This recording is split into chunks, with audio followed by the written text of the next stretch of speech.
ગીર સોમનાથ જિલ્લાના તલાલા તાલુકાના આકોલવાડી ગીર એસટી ગૌશાળા દ્વારા આજરોજ ગૌ ભક્ત સેવા તરીકે આજના સમાજને એક ઉત્તમ ઉદાહરણ પૂરું પાડ્યું છે।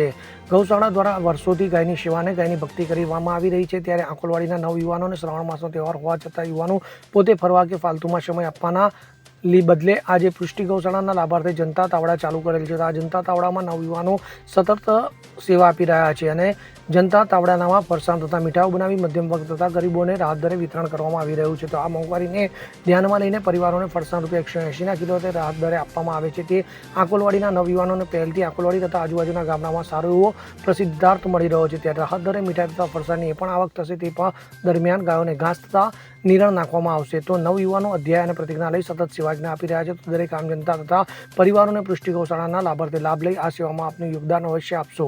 પૃષ્ટિ ગૌશાળાના લાભાર્થે સેવા દઈ પ્રેરણાને સમસ્ત ગામ અને પરિવારોએ બિરદાવી છે।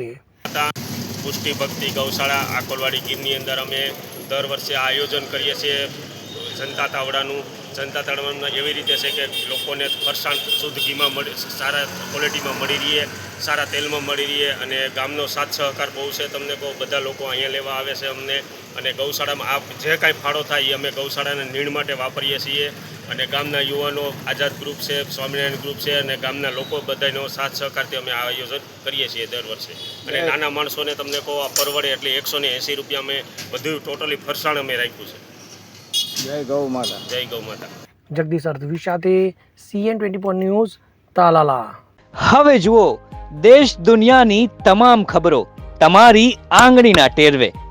ઉઠાવો મોબાઈલ અને Google Play Store પરથી ડાઉનલોડ કરો અમારી CN24 ન્યૂઝ મોબાઈલ એપ।